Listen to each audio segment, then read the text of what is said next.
گوشتینی عابد جیبوف را با سلیمانوف ببینیم. کامران سلیمانوف پهلوان 20 ساله آذری است. نایب قهرمان جهان نورسان 2019 بود. نشان این قرعه گران پری گوشتین جدا را دارد این پهلوان آذری و عابد جیبوف تازه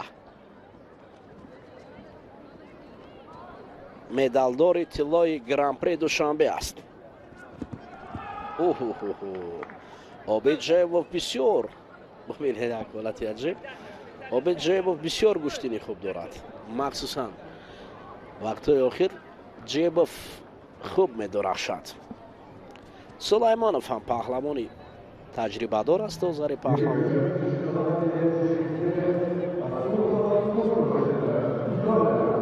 فاتح محمدبکوف در کرسی مربیگی نشسته است و برای جیبوف مصلحت میدهد. ببینید طریق دست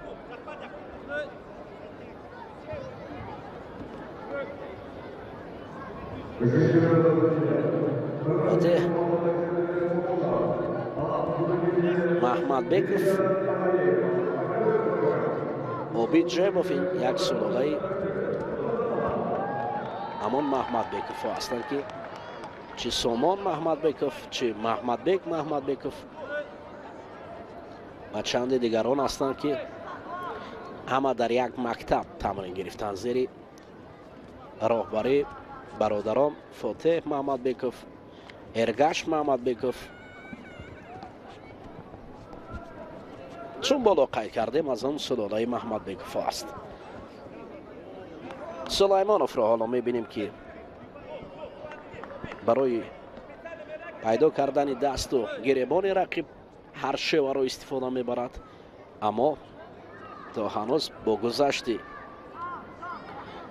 بیشتر 1 دقیقه به کسی از این جفت میسر نگردیده است تا تاکتیکای خوب را به کار برد. حکومت از جانب عابد جیبوف به نتیجه است. سلیمانوف باشد در زمین میخواهد که جیبوف را به سمت پشت برد و زیر چنگ حالت لا دادن دست. جیبوف خود را در زمین خیلی خوب نگاه داد. اکنون اثر نو حجمی می شود.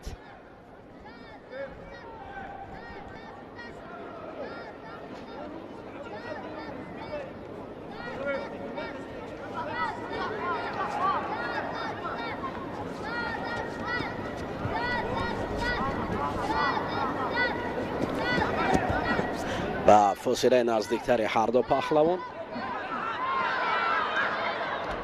عملی نیست. برای اجرایش سلیمانوف مستحکم داشته است، همچنین جیبوف. حالا داور مرکز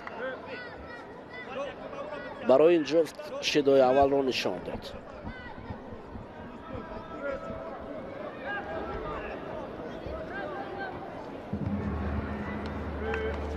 قریب که قوه ها برابر هستند، اما قد و قامت جیبوف بلندتر است. حالت تامینگ بسیار هم عالی است از جانب جیبوف اگر او خوب به کار برد و هر نوبتی که هجوم میکند جیبوف این از جانب داور البته به نظر گرفته می شود. باید این فعالی او را ببینید. سلیمانوف خواست که در زمین در خش جیبوف را سمت دیگر رو بیاد.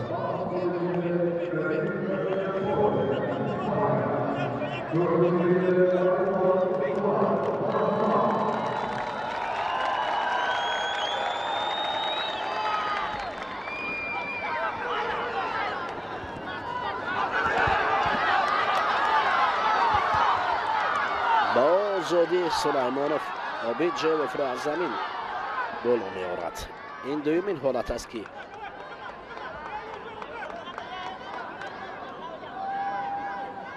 رقیب پهلوان ما جیبوف را از زمین بالا میخیزاند. ها را تلقی گریبان میخواهد که در اینجا سلیمانوف جیبوف را نفس گیر نماید، ولی جیبوف خود را زمین بسیار خوب قلف میاندازد و برای حریف امکان نمیدهد تا اینکه توسط گریبان او را شکست دهد. فاتح محمد بیکوف اشاره دارد ترک دستان برای جیبوف.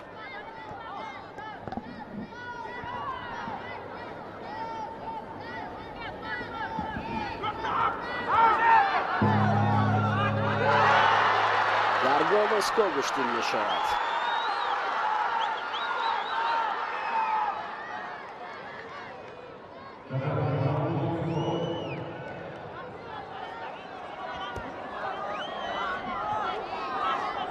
گالدونسکو امکانیت میدهد که لااقل یک وزری از این جفت رو غالب گرداند. عابد جیبوف بسیار خوب است کارش. بالا فعالی عابد جیبوف بود بعد از گالدونسکو اولین بار. با این شکل اگر هجوم کند پای در پای، شیدای دویم برای سلیمانوف هم نشان دادن از احتمال دور نیست.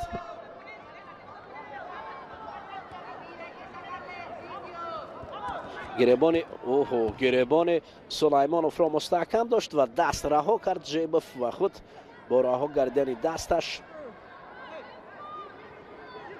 قریب بود که توسط گریبان رکولت ناگوار افتاد، اما گریبان نادرست آمده بود برای سلیمانوف و داور این را احساس کرد و جیبوف خود اشاره کرد که این شکل یا شیوه نادرست است. خب ادامه نبرد میان پهلوانان وزن زیر 66 کیلو. عابد جیبوف مقابل سلیمانوف برای به دست آوردن اولین امتیاز. عابد جیبوف نزدیک بود در اینجا اولین امتیاز را به دست بیارد. این اولین امتیاز برای میتوانست که در گالدونسکو پیروزی یابد. دومین شده را برای سلیمانوف نشان دادن برای کم فعالیش.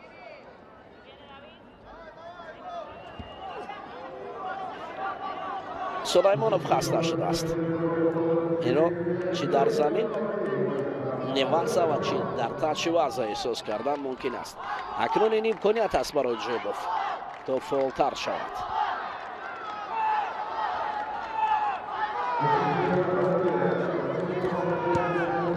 این جایزه داره قهرمان جهان حالا در مقابل جیبوف هیچ کاری رو انجام داده نمیتواند. حتی جیبوف گشته برگشته برای افتادن رقیب. حالتی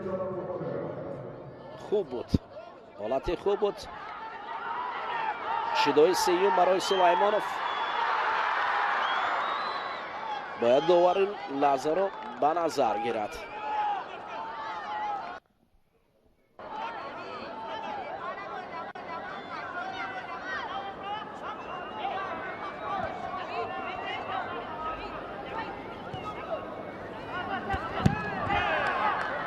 این شکل برای جیبوف خوب به دست می آید.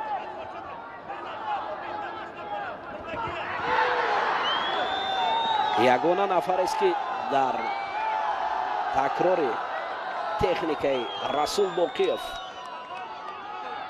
پیرو است. عابد جیبوف این شیوه درستی گشتن گرفتنش در زمین توسط پای پرتافتن حریف اتهام نگیرم دارد. خب اکنون فاتح کنار استاده است.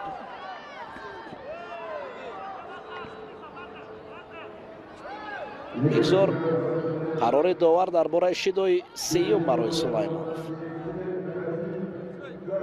نه حجمه میگوید.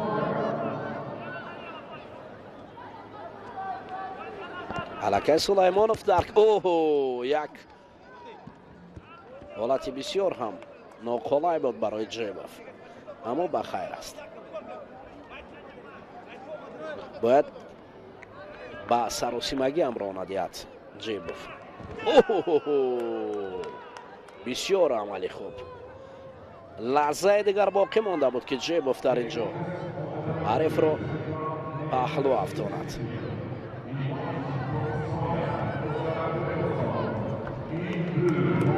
گریبان داشتن برای سلیمانوف هیچ امکانیت نداد.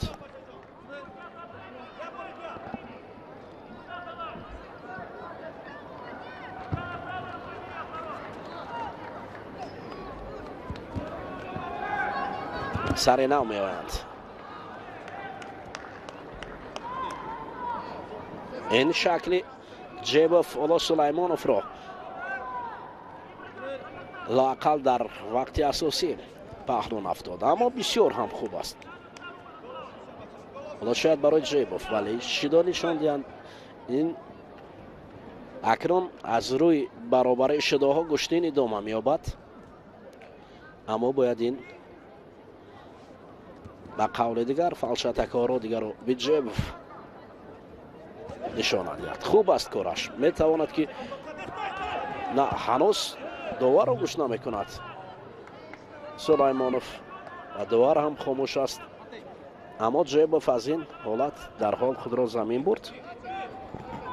اما به هر حال باید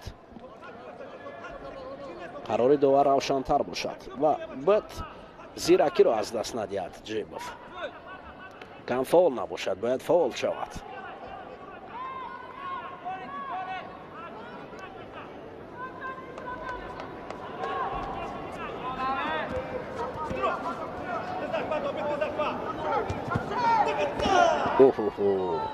این حالت را سلیمانوف اشاره دارد که امتیاز بود. داور مرکز حالا به کلیگه داوران مراجعت میکند تا این حالت را دیده برایند که وزری بود.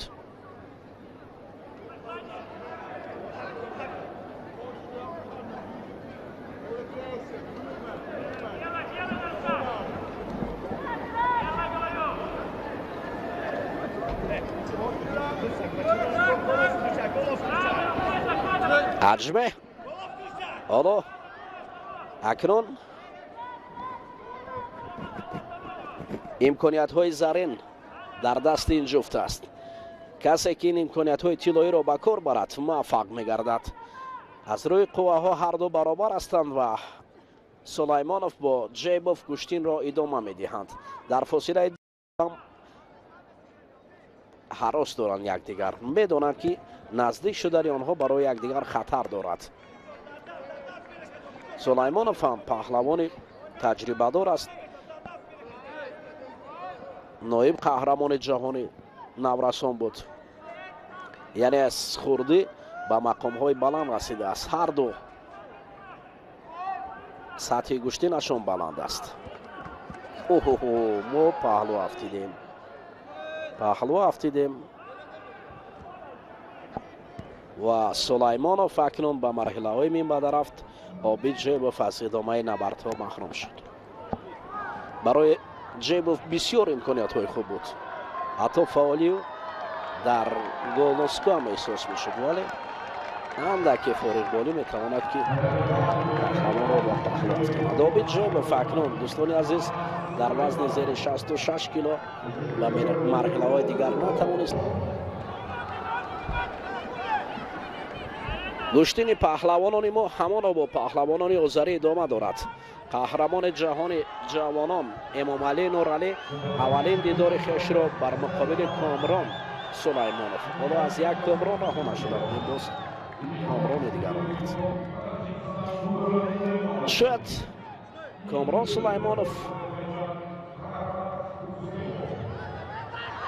باز همون کامران سلیمانوفی که بود و این دیگر کامران سلیمانوف است. حسینوف معذرت میخوام. حسینوف پهلوان آذری با امام علی نورعلی گشتین را آغاز کردند. جا اشتباه در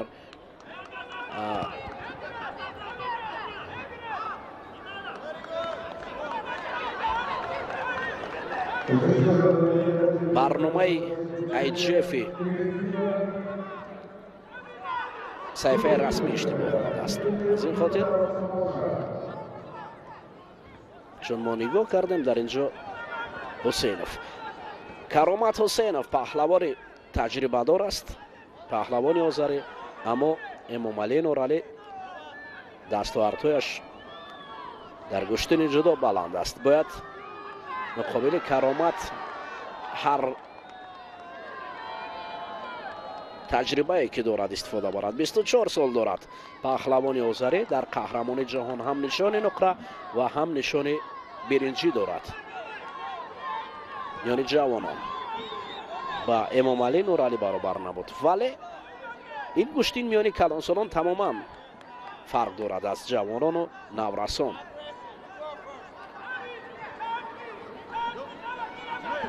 حالا برای پهلوان ما امام علی نورعلی اولین شیدا را نشان دادن. حسینوف باشد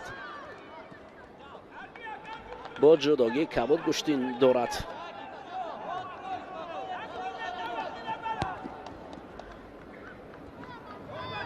حسینوف، کرامت کم فعال است. این حالت رو باید داور مرکز به نظر دارد.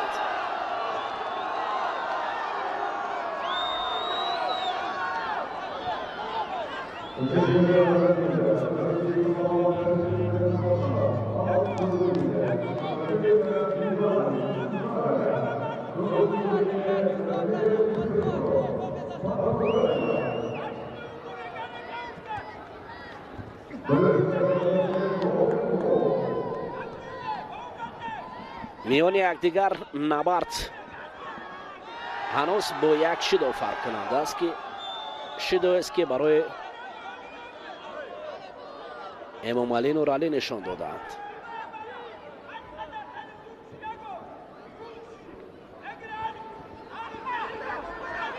حسینوف از شنگال امام علی خود را کنار میبرد.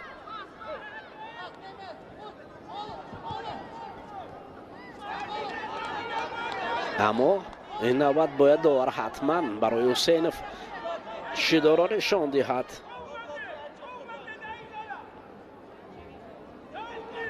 این شیدایی که کیها باز ما طلبگار بودیم. نه، حسینوف در اینجا اعتراض میکند و این 100% است. این پیام افتیدار است که این معنای 100% شیدا را دارد. باید شیدای دویم را هم نشان دهد. نه، حتی باز پس این شیدا را میگیرند.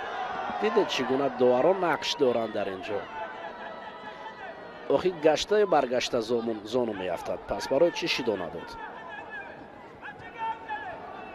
امام علی باید به این حالت ها اعتبار ندهد و هجوم کند. یگانه راه پرتاب است، دیگر بجز پرتاب امکان نداریم. باید از این حالت ها هم احتیاط کرد.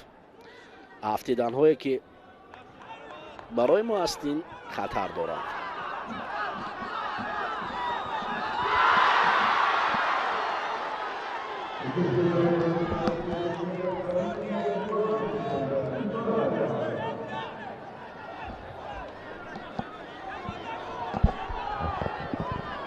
اکنون در فاصله نزدیکترین امام علی نورعلی میخواهد گشتن گیرد و کرامت حسینوف باشد، چون پیشتره زانو میافتد.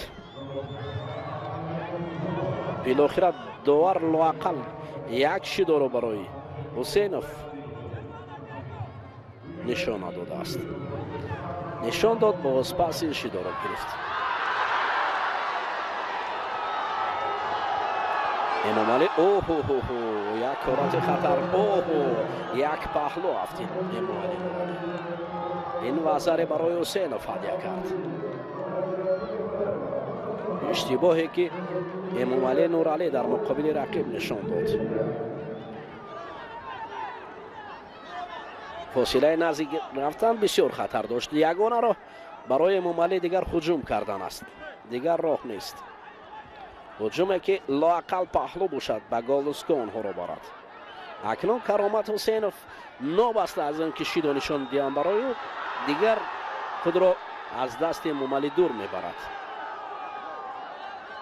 خود را میافتاند حتما و میگریزد از دست امام علی، چون که این شیدا هیچ نقش ندارد. بله، چون که دیگر یگانه راه برای کرامت حسینوف گرفتن است. اما برای امام علی مشکل است که از اون وزرش اتوند. حالا سراسیموار امام علی نورعلی به نزد او میرود و کرامت حسینوف باشد در مقابل فقط کافی اشتباهی که دوباره امامعلی رو این نوبت به دوشان آورد زمین. افسوس افسوس افسوس، صد افسوس. چی باید کرد؟ زمین سخت و آسمان بلند است میگویند. کرامت حسینوف دوباره نشان داد در مقابل امامعلی نورعلی که او کاردان است نسبت به او. اما جوان مردانه آنها دست یکدیگر را آغوش گرفت. این قوت فی تیم منتخب تاجیکستان در مقابل پهلوان تیم بی‌طرف کشتی خواهد گرفت.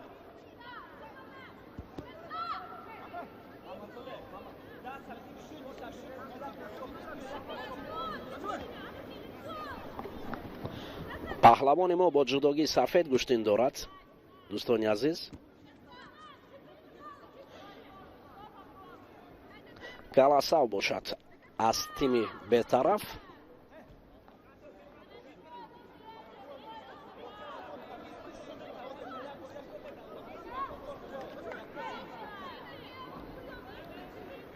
ارتسیموف، ارتسیوم،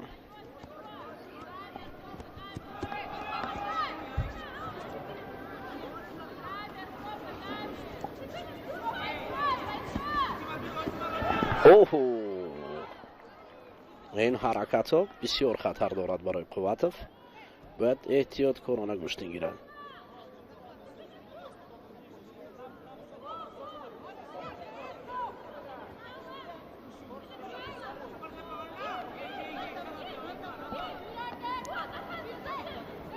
حالا داور قزاق اکنون منتظر است. در اینجا بعد از حجمه گفتن این نبرد را بار دیگر. قوت آفرین، وزری است برای پهلوان ما با یک وزری باید به پیش رویم. بسیار حالتهای خوب برای قوتف.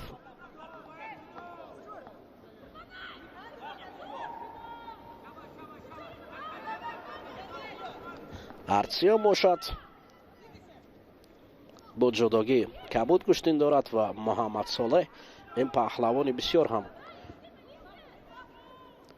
نوجوان کشور است که بار دوم برای پهلو افتادن رقیب حرکت ها داشت. دیروز ما با برادر محمد صالح هم صحبت بودیم. برادری هم در جام اروپا جایزه دارست. جام کشاده اروپا بود که در شهر سن پترزبورگ برادرش خیلی هنرنمایی خوب کرده بود. هر دو برادران در وزنهای سبک گوشتین میگیرند. یاد داریم که اکثرا در مسابقه های جمهوری آنها هر دو به قسمت های فینالی می برآمدند. اما هم محمد رضا قواتف هم محمد صالح قواتف، دو پهلوان موفق ما. حالا دومین وزری فکر میکنم برای محمد صالح. نشان ندادن هنوز.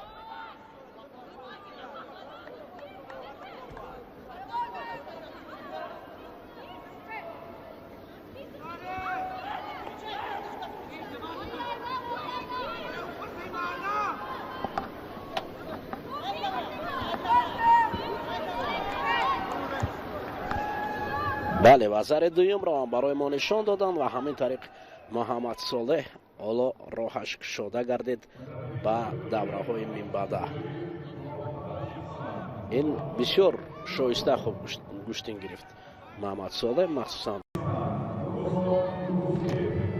محمد صالح که در مرحله اول با اقتدار تمام حاضر شده بود و ببینیم در مرحله دوم در برابر داستان روزیف چی مهارت از خود بر جای خواهد گذاشت.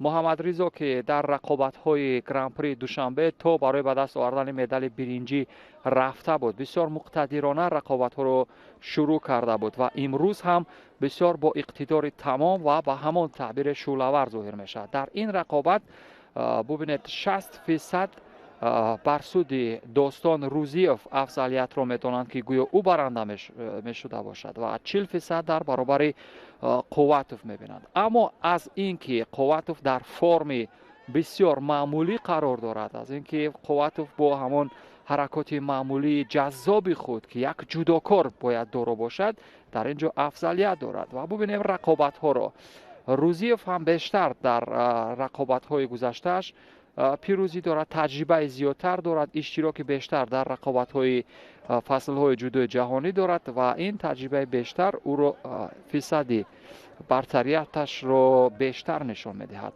اگرچه در این مشخصات یکم ورزشکار ما در برابر ورزشگر ازبکستانی دوستان روزیف گویم فرقیت داشته باشد یا فرق داشته باشد، ولی از لحاظ حرکات معمولی در همین رقابت محمد صالح قواتوف در برابر دوستان روزیف هیچ کمی ندارد. ببینید چگونه حرکات معمولی خود را به نمایش میگذارد، چگونه در بخش قپیدن تلاش میکند و در بخش کار در زمین هم، ولی از پای قپیدن و افتانیدن که از سوی دوستان روزیف ازبکستانی سر زد چندان خوشایند نبود. دوستان روزیف ورزشکار 26 ساله ازبکستان و محمد صالح قواتوف ورزشکار 21 ساله تاجیکستانی. دوستان روزیف یکی از ورزشکاران ماهری هست. در رقابت‌های گذشته گفتیم در دسته وزن 60 کیلو از خود درک داده است. ببینید در بخش کار در زمین چگونه حرکت میکند، از یک سو به یک سو محمد صالح رو با این روش پرتاب کرد. یک مرتبه موفق نشد و در مرتبه دوم موفق شد و خیلی نزدیک است برای اینکه در بخش اسیکومی وضع موفق شود. اما محمد صالح قواتوف هم ببینید که چگونه شانس دارد یک کمی دیگر اگر خود رو به شکم افتاند موفق می شود، ولی دوستان هم میکوشد با تمام هستی تا در بخش اسیکومی وضع موفق شود، ولی و به نظر می رسد که موفق می شود. ببینید چگونه از کمربند محمد صالح محکم گرفته و او رو به تخت پشت اکنون می قپد و اکنون تجربه در برابر نوجوانی کار خود را کرد و دوستان روزیف در یک رقابت نه چندان مشکل گذر برایش کارش را کرد. از کمربند قپید و بعدا موفقیت آمیز در یک مرتبه چرخش داد محمد صالح را و در مرتبه دوم هم در حالی که چرخش داد عامل های موفقیتش سر زدند. با همین ترتیب در دوره دومی رقابت ها محمد صالح قواتوف حذف شد و دیگر شانس دریافت ادامه دادن رقابت ها را ندارد.